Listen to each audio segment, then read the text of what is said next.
Every single day, you're making dozens, maybe hundreds of choices, from tiny things like what to eat for lunch to huge life-altering career moves. And here's the tricky part. You never have all the facts. Every single decision is a bet on an uncertain future. So how do we get better at making those bets?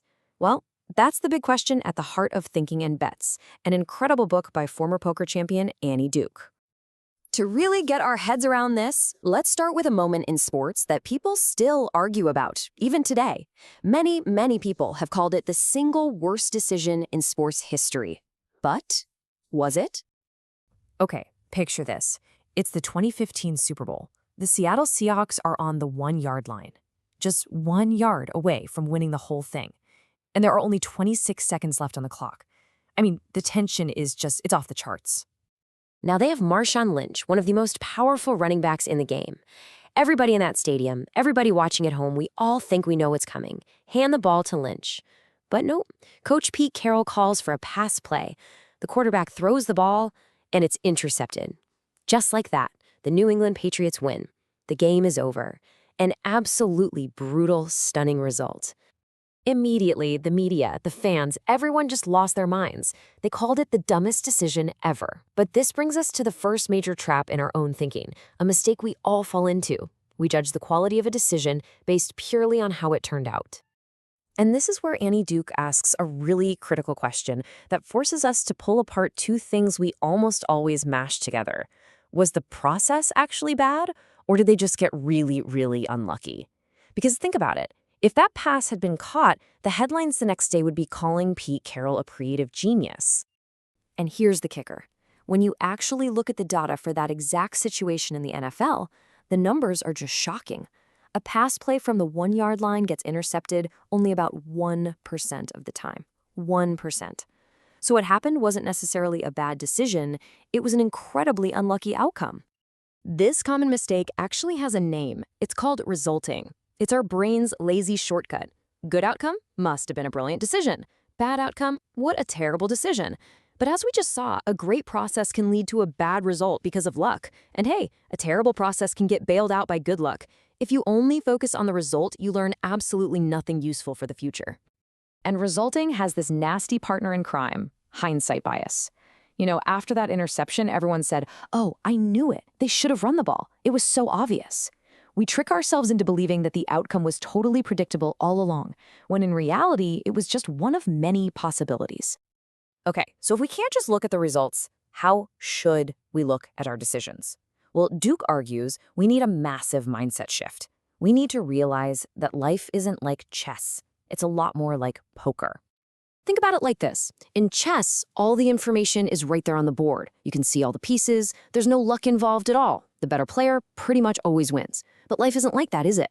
Life is like poker. There's hidden information. You don't know what cards your opponent is holding. You don't know what card is coming next. It's a mix of skill and luck.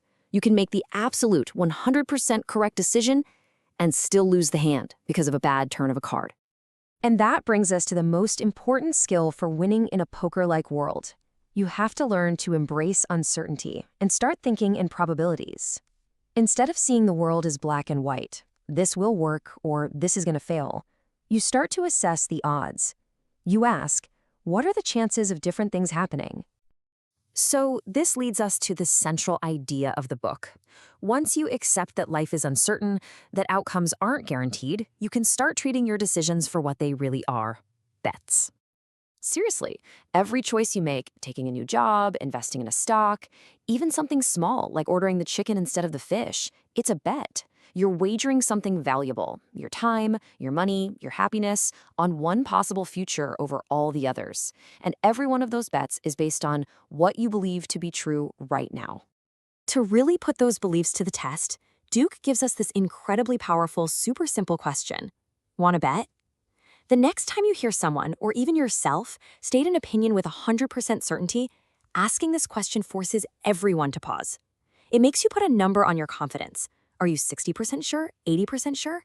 This little question instantly shifts the goal from just defending an opinion to actively trying to find the objective truth. Of course, just deciding to think this way isn't so easy. We have to fight against our own built-in mental biases, which, by the way, are designed to protect our ego, not to help us find the truth. And one of the biggest culprits here is the self-serving bias. You know how this goes. When things go well, we take all the credit. I'm a genius. I knew it would work. But when things go poorly, we blame everything else. I just got unlucky, or the timing was bad. This feels good in the moment, but it totally short-circuits our ability to learn because our ego is always standing in the way of an honest look at our process. So, the good news is, Duke provides a whole toolkit of practical strategies we can use to fight back against these biases. First, don't try to do it all alone. We all have massive blind spots. By building what she calls a truth-seeking group, or even just finding a decision buddy, you create a system for real accountability. The goal of this group isn't to make you feel good or to validate you. It's to find the truth together. It becomes a space where it's safe to disagree, and where the focus is always on the quality of the process, not just celebrating the wins or crying over the losses. Another really powerful tool is something Duke calls mental time travel. We're all guilty of making decisions that feel fantastic in the moment, but have pretty negative consequences down the line. This technique helps us break out of that short-term mindset by talking to our past and future selves. A really simple, concrete way to do this is with the 10-10-10 method. When you're facing a choice, just ask yourself 3 questions. How am I going to feel about this in 10 minutes? Okay, how about 10 months from now? And finally, what about 10 years from now?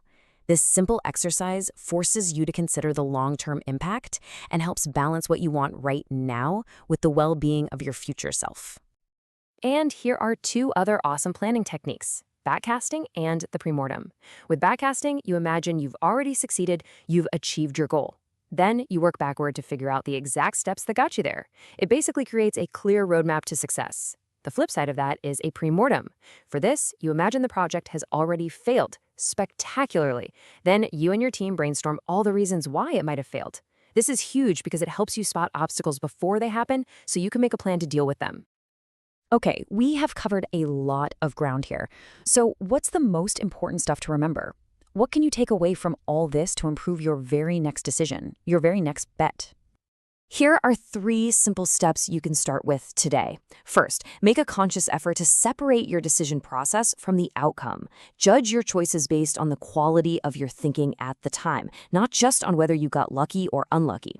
Second, get comfortable saying, "I'm not sure." Start trying to express your confidence as a percentage. And third, find someone you trust to be your truth-seeking buddy, somebody who will actually challenge you and help you see your own blind spots. And all of that leaves us with one last, really powerful question to think about. In your work, in your relationships, in your own life, what is a deeply held belief you are betting on right now? And what would it look like to really, truly examine the odds?